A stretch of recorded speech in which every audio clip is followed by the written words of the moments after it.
دیکھیے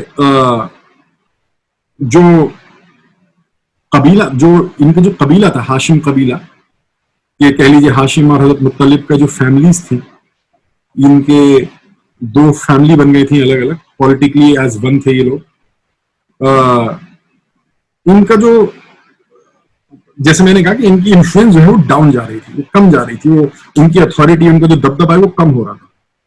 اور اس قبیلے کے، ان کی فیملی، ان کا خاندان کے لوگ جو ہیں وہ جو ہیں آپ صلی اللہ علیہ وسلم کو اپنا فیوچر چیفز میں سے دیکھتے تھے، دیکھنے لگے تھے لوگ کہ آپ صلی اللہ علیہ وسلم آگے جا کے ہمارے جو ہے کہ محمد جو ہیں آپ صلی اللہ علیہ وسلم آگے جا کے یہ ہمارے چیف میں سے ہوں گے، ہمارے جو کلان ہے، ہمارا جو خاندان ہے اس کے لیڈرز میں سے ہوں گے، کیونکہ ان کا نام بہت ہو رہا تھا، بہت لوگ ایڈمائر کرتے تھے، کیا ان کے خاندان کے لوگ، کیا دوسرے لوگ ان کی تعریف کرتے تھے.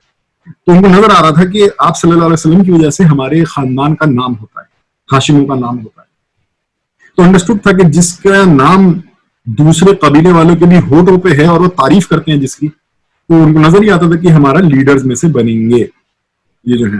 اور اسی بات کو دیکھتے ہوئے ابو لہب جو تھے، ابو لہب نے کہ آپ صلی اللہ علیہ وسلم جو ہے لیڈر بننے کی پوزیشن پہ جا رہے ہیں، لوگ بھاپ لیتے ہیں نا کہ کون کہاں پہ جا رہا ہے، تو انہوں نے یہ دیکھتے ہوئے اپنے دو بیٹوں کا رشتہ جو ہے آپ صلی اللہ علیہ وسلم کی دو بیٹیوں کے ساتھ آفر کیا تھا، حضرت رقیہ کا اور ام کلثوم کا. تو ان کا رشتہ جو ہے ابو لہب نے اپنے دو بیٹوں کے ساتھ فکس کرنے کی بات کری، عتبہ اور عتیبہ، اور آپ صلی اللہ علیہ وسلم نے ان سے اگری کر لیا تھا، کیونکہ ان کو یہ دونوں آدمی جو ہیں آپ ابو لہب کے بیٹے دونوں ٹھیک لگتے تھے. اب اسی وقت کے اراؤنڈ جو ہے کہ جب شادی فکس ہوئی تھی، شادی ہوئی نہیں تھی، فکس ہوئی تھی، بعد میں ہم دیکھیں گے کہ انہوں نے شادی توڑی اور آپ صلی اللہ علیہ وسلم کو ذلیل بھی کرنے کی کوشش کری. یہاں پہ تو فکس کرنے آئے تھے اور بعد میں توڑ کے ذلیل بھی کرنے کی کوشش کری تھی ان لوگوں نے، ابو لہب اور ان کی فیملی نے. تو اسی جب فکس ہو رہی تھی شادیاں، تو اسی ٹائم میں ام ایمان کون؟ جو براکا جو فری کر دی گئی تھی آپ صلی اللہ علیہ وسلم نے شادی کے دن جنہیں فری کیا تھا، یثرب میں شادی ہو گئی تھی، وہ یثرب سے جو ہے واپس آ گئی تھی. اب کوئی یہ کلیئر کٹ نہیں ملتا ہے کہ ان کی ہسبینڈ کی ڈیتھ ہو گئی تھی اس لیے واپس آ گئی تھی، یا ان کو ڈیورس ہوئی تھی اس لیے واپس آ گئی تھی، ریزن نہیں پتا کتابوں میں. پر انہوں نے آگے یہی بولا تھا کہ دیکھو میری فیملی تو تم، میں واپس آ گئی، میں نہیں رہ رہی وہاں پہ. تو ام ایمان ان کا نام پڑھ ہی چکا تھا، وہ آپ صلی اللہ علیہ وسلم کے پاس واپس آ کے رہنے لگی اور آپ صلی اللہ علیہ وسلم نے ان کو رکھا.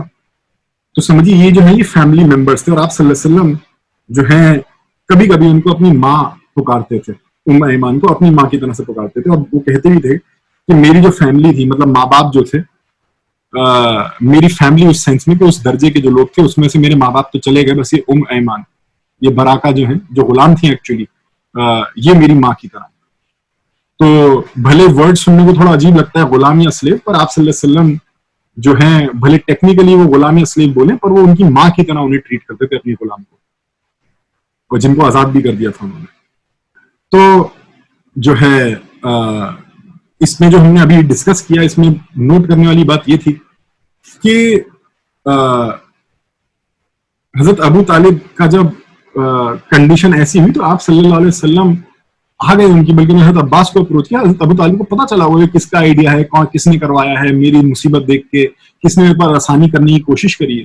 اب حضرت ابو طالب آگے جا کے کیسے، جب مکے والے انہیں کہتے تھے کہ چھوڑ دو اپنے بھتیجے کو چھوڑ دو، تو کیسے حضرت ابو طالب چھوڑ سکتے تھے؟ کہ سب سے ڈیفیکلٹ ٹائمز میں بھلے حضرت ابو طالب نے بھی آپ صلی اللہ علیہ وسلم کو رکھا تھا، پر وہ اپنے فادر کے کہنے پہ رکھا تھا. انہوں نے کہا تھا کہ اب تم دھیان رکھنا محمد صلی اللہ علیہ وسلم کا. پر جب ایک وقت آیا تو آپ صلی اللہ علیہ وسلم نے ان کے موسٹ ٹف ٹائمز میں جو ہے آ کے ہیلپ کری. تو حضرت ابو طالب آگے جا کے کیسے، جب مکے والے کہتے تھے کہ چھوڑ دو، انہوں نے کہا نہیں میں نہیں چھوڑ سکتا. آپ سے تو کر جو کرنا ہے. آپ صلی اللہ علیہ وسلم کو بولا میں تیرے پیچھے کھڑا ہوں، میں تیرے دین کا بھی نہیں ہوں بھلا، پر میں تیرے پیچھے کھڑا ہوں. تو یہ پوائنٹ نوٹ کرنے والا تھا. جبکہ ان کے اور چاچا ان کے اگینسٹ ہوئے تھے، حضرت عباس بھی اگینسٹ ہوئے تھے کافی ٹائم تک، بعد میں وہ بھی چینج ہوئے تھے. تو بدر میں بھی حضرت عباس بھی گئے تھے. ابو سفیان بن حریث، وہ نہیں مکن لیڈر، جو دوسرے یہ بن حریث جو چچا زاد بھائی ہیں آپ صلی اللہ علیہ وسلم کے، وہ بھی بدر میں شامل ہوئے تھے آپ صلی اللہ علیہ وسلم کے اگینسٹ ان کے خلاف، مکے والوں کے ساتھ. خیر، تو یہ ان کی موٹی موٹی فیملی سمجھیے آپ صلی اللہ علیہ وسلم کی تھی، یہ جو ریلیشنز تھے. حضرت حمزہ کے اوپر بات ہم پہلے بھی کر چکے ہیں، اور بھی کچھ اور نیمز کے اوپر ہم پہلے بات کر چکے ہیں. دیکھیے جب آپ صلی اللہ علیہ وسلم قریب 35 سال کے تھے اور حضرت علی رضی اللہ تعالیٰ عنہ جو ہیں آپ صلی اللہ علیہ وسلم کی فیملی کے ممبر کی طرح سے ہو چکے تھے، تو آپ صلی اللہ علیہ وسلم 35 ایئرس کے تھے، اور اس دوران جو ہے قریش نے ڈیسائیڈ کیا کہ کعبہ کو نا پھر سے بنانا پڑے گا. کیوں بنانا پڑے گا؟ کیونکہ کعبے کی نا چھت نہیں تھی، صرف دیواریں تھیں، اور دیواریں بھی اتنی تھیں کہ آدمی کی ہائٹ سے جسٹ اوپر، مطلب کوئی بھی آدمی پھلانگ کے اندر گھس سکتا ہے. اور کئی بار لوگ اس کے اندر کچھ ٹریجر وغیرہ بھی رکھتے تھے، کچھ سونا چاندی کا سامان ہوتا تھا، اور اس میں چوری ہو گئی تھی. تو مکے والوں نے ریئلائز کیا کہ یار یہ تو چوریاں ہو جاتی ہیں اس میں کیونکہ چھت نہیں ہے. حضرت ابراہیم علیہ السلام نے ایسے ہی بنایا تھا بنا چھت کا. تو چھت کیا ہے؟ اللہ کی چھت ہے، آسمان چھت ہے. انہوں نے چھت نہیں ڈالی تھی. اس میں بھی میننگ ہے اس بات میں، ہم نے ڈسکس کیا تھا جب ہم ذوالحجہ ڈسکس کر رہے تھے کہ خانہ کعبہ طواف جب ہم نے سب ڈسکس کیا تھا کہ اس میں چھت نہیں تھی. تو لوگ کوئی کود کے گئے، انہوں نے چوری کر لی. تو قریش کو کہ بھائی اس کو بنانا پڑے گا، اس کی چھت ڈالنی پڑے گی، اس کو پھر سے گراؤ پورا. اور کیونکہ دیواریں جو ہیں چھت کا وزن نہیں لے سکتی ہیں، تو پھر سے ایک نئی دیوار، اسٹرانگر دیواریں کھڑی کرنی پڑیں گی اور اس پہ چھت ڈالنی پڑے گی. تو اب جب یہ بات آئی کہ جی توڑنا پڑے گا، تو سب لوگ گھبرا رہے تھے کہ جی توڑے کیسے. اچھا جہاں تک اکوپمنٹ کا سامان تھا کہ سامان کہاں سے آئے گا اس کو بنانے کے لیے، اور اس کے لیے تو پتھر تو ان کو مل جاتے تھے، پر چھت ڈالنے کا تھوڑا سا کمپلیکیٹڈ کام تھا. تو اب لکڑی کہاں سے آئے گی کعبے کے، اس کے لیے کون سپانسر کرے گا، کیا کرے گا. تو اس کی بھی ڈیٹیلز ہیں کچھ سیرتوں میں. ایک شپ جو ہے وہ شپ ریک ہو گئی تھی جدہ کے پاس، جدہ بہت زیادہ دور نہیں تھا، تو انہوں نے وہاں سے لکڑیاں منگائی تھیں اور پتھر کیسے تھے. اور ایک عیسائی تھا جو کہ کارپینٹر تھا، اس کو ہائر کیا تھا چھت ڈالنے کے لیے. تو یہ سب ڈیٹیل جو ہیں آتی ہیں کچھ کتابوں میں اس طریقے کی ڈیٹیلز. تو پر جہاں تک کعبے کو ڈھانے کی بات آئی تو سب لوگ ڈر رہے تھے. وہ ہاتھی والا انسیڈنٹ کہ ابراہا آیا تھا توڑنے، وہ سب کو یاد تھا، اور ہولی تو مانتے ہی تھے کعبے کو. تو جو ہے اس کا ڈیٹیلز آتی ہیں کچھ کہ کچھ لوگ جو ہے چڑھے دیوار پہ، پہلے اوپر کا پتھر ہٹایا تو بائی چانس وہ گرا ایسے کہ اسی جگہ پہ جا کے فکس ہو گیا. جیسے وہ نکالا انہوں نے اوپر کا پتھر دیوار پہ چڑھ کے، اور نیچے پھینکنا جب جا رہے تھے نا، ہاتھ سے وہ سلپ ہوا اور پھر سے وہیں پہ جا کے گر گیا. تو لوگوں نے کہا کہ یار یہ تو صحیح سائن نہیں ہے، وہ اتر گئے ڈر کے کہ خدا نہیں چاہتا توڑے. تو اب ہر کوئی ڈر رہا کہ کون توڑے. اچھا یہ بھی آتا ہے کچھ کتابوں میں کہ وہاں پہ کعبہ کے پاس ایک جو ہے چھید میں سے ایک سانپ بھی آ کے نکل آیا تھا. تو آتا ہے کہ وہ توڑنے جب جاتے تھے تو سانپ باہر آ جاتا تھا، تو لوگ ڈرتے تھے. تو ایک دن کیا وہ بات ہی کر رہے تھے کہ بنانا پڑے گا اس کے اوپر کچھ. تو انہوں نے دیکھا کہ جب سانپ باہر آیا تو چیل اسے اڑا کے لے گئی، چیل اٹھا کے سانپ کو لے گئی. تو انہوں نے کہا یہ نشانی ہے کہ اللہ نے اجازت دے دی ہے کہ کعبے کو بناؤ، پھر سے بناؤ، اللہ نے ایکسپٹ کر لی ہماری نیت. تو جو ہے پھر بھی لوگ ڈر رہے تھے کہ توڑے نہیں توڑے، کون توڑے پہلے، کون کلہاڑی مارے، کون کیا. تو ایک آدمی نے ہمت کری، ڈیٹیل ان سب کے بھی نام ہے، میں بتا نہیں رہا ہوں، ڈیٹیل میں جانے کا کوئی پوائنٹ نہیں ہے. تو انہوں نے کہا میں کرتا ہوں. انہوں نے کلہاڑی چڑھائی، دیوار توڑی تھوڑی سی ایک کونے سے. تو لوگوں نے پھر بھی نہیں کرایا، کہ دیکھیں گے ایک دن آبزرو کرو کہ اس کے ساتھ کچھ ہوتا تو نہیں ہے یا کچھ عذاب تو نہیں آتا. تو ایک دن انہوں نے آبزرو کیا، اور پھر وہ اگلے دن اسی آدمی نے جا کے پھر اور دیوار توڑنے لگی. تو باقی سب لوگ بھی مل گئے اور دیواریں توڑنے لگے.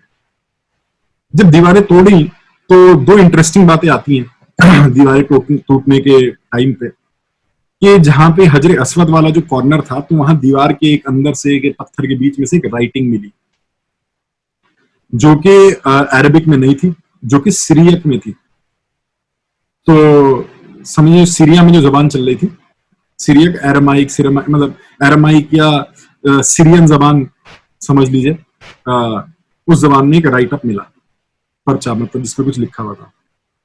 تو وہ جو ہے ان کو پڑھنا آتا نہیں تھا وہ زبان. تو وہ کسی ایک یہودی کے پاس گئے جس کو وہ زبان آتی تھی، سیریک زبان. تو انہوں نے کہا کہ اس میں لکھا ہے، اس نے ترجمہ کیا کہ میں خدا ہوں، میں بکا کا رب ہوں. بکا، مکہ کو پہلے بکا بھی کہا جاتا تھا، میں بکا کا رب ہوں. میں نے جو ہے بکا کو اس ٹائم بنایا تھا جب میں نے آسمان اور زمین بنائے تھے. جب میں نے سورج اور چاند بنائے تھے اسی ٹائم میں نے بکا کو بنایا تھا. یہ ساری چیزیں ایک ساتھ بن رہی ہیں، جیسے کہ سورج، چاند، زمین، یہ ایک ساتھ بن رہی ہیں. بکا کو میں نے اسی ٹائم بنایا تھا. اور میں نے جو ہے اس کے اوپر 7 فرشتے اس کی حفاظت کے لیے لگا رکھے ہیں. اور یہ کھڑی رہے گی جب تک اس کے 2 پہاڑیاں کھڑی رہیں گی. 2 پہاڑیاں اب اگر کوئی کہے تعویل کرے کہ کیا مطلب 2 پہاڑیاں, تو ہو سکتا ہے صفا اور مروہ کی بات ہو رہی ہے.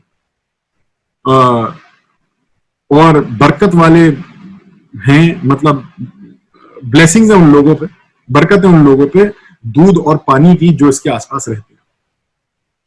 پھر انہوں نے اور جب اور کھدائی کری تھی تو جہاں مقام ابراہیم کا پتھر تھا پہلے, اس کے نیچے ایک پتھر کے نیچے انہوں نے اس سب کو بھی ہٹایا, تو کعبے کے دروازے کے نیچے جو ہے ان کو ایک اور کچھ لکھائی ملا. اس میں لکھا تھا کہ یہ مکہ جو ہے یہ اللہ کا, مکے میں اللہ کا ہولی ہاؤس ہے, یہ مقدس پاک گھر ہے یہ اللہ کا, اور اس کا جو رزق ہے یہ 3 طرف سے آتا ہے اس مکے شہر کا, اور اس شہر کے لوگ جو ہیں اس گھر کو جو ہیں کیا بولتے ہیں, اس کی بے حرمتی نہ کریں اس گھر کی.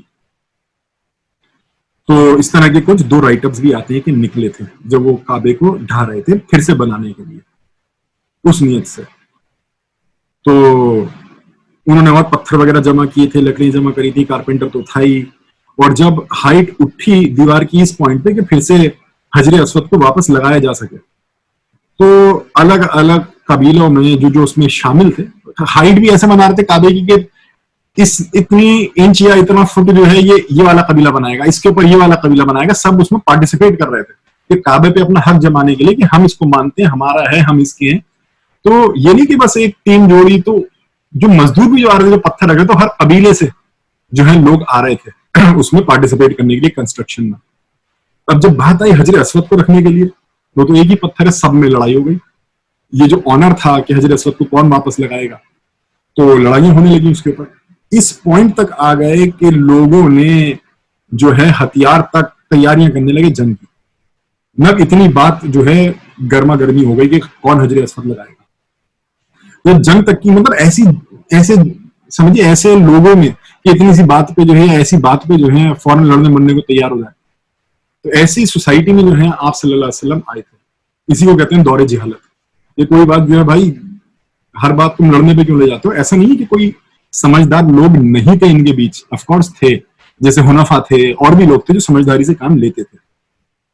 ایسے ایک سمجھدار آدمی بائی چانس یہاں پہ موجود تھے جب یہ جھگڑا آلموسٹ خون خرابے کی بات تک پہ پہنچ گیا تھا. تو انہوں نے کہا کہ بھائی تم کوئی میڈیٹر کیوں نہیں بنا لیتے, تم کیوں کود جاتے ہو ہمیشہ, قتل عام اور خون, اس کے علاوہ کچھ نہیں آتا تمہیں کہ اس کو مار دو, اس کو ختم کر دو. میڈیشن کچھ نہیں ہوتی, کانفلکٹ ریزولوشن کچھ نہیں ہوتا کہ بھائی کانفلکٹ ریزالو بھی تو ہو سکتی ہے کہ بس دشمن تو ہے تو پرماننٹ دشمن ہو گیا, یا ہماری نہیں چلی تو اس کی نہیں چلی, تو ایسے نہیں ہوتا. تو انہوں نے کہا تو میڈیٹر کیوں نہیں بنا لیتے. انہوں نے کہا کس کو بنائیں. تو انہوں نے کہا اب جو بھی آدمی گھسے گا اس مسجد میں, مسجد مطلب سجدہ کرنے کی جگہ, سجدے سے ہی مسجد, سجدہ مسجد, جو بھی اس مسجد میں اب جو داخل ہوگا سجدے کرنے کی جگہ پہ, وہ اس کو تو میڈیٹر بنا لینا.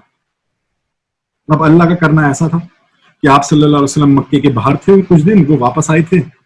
تو جب وہ واپس آئے تو جو ہے وہ سیدھے خانہ کعبہ جا گئے وزٹ کرنے. تو جب وہ انٹری کری انہوں نے مسجد میں, سب نے دیکھا کہ ارے یہ تو الامین ہے. سب خوش ہو گئے کہ یہ نان بائسڈ آدمی ہے, یہ ٹرسٹ وردی ہے, یہ کسی کے ساتھ جھکاؤ نہیں ہوگا, اس کا باعث نہیں ہوگی. تو سب نے ایکسپٹ کر لیا فوراً کہ یہ تو خدا نہیں بھیجا اس کو, مطلب ہمارے کیا بولتے ہیں پرابلمس کو سالو کروانے کے لیے. تو آپ صلی اللہ علیہ وسلم کو انہوں نے بتایا کہ یہ مسئلہ ہے.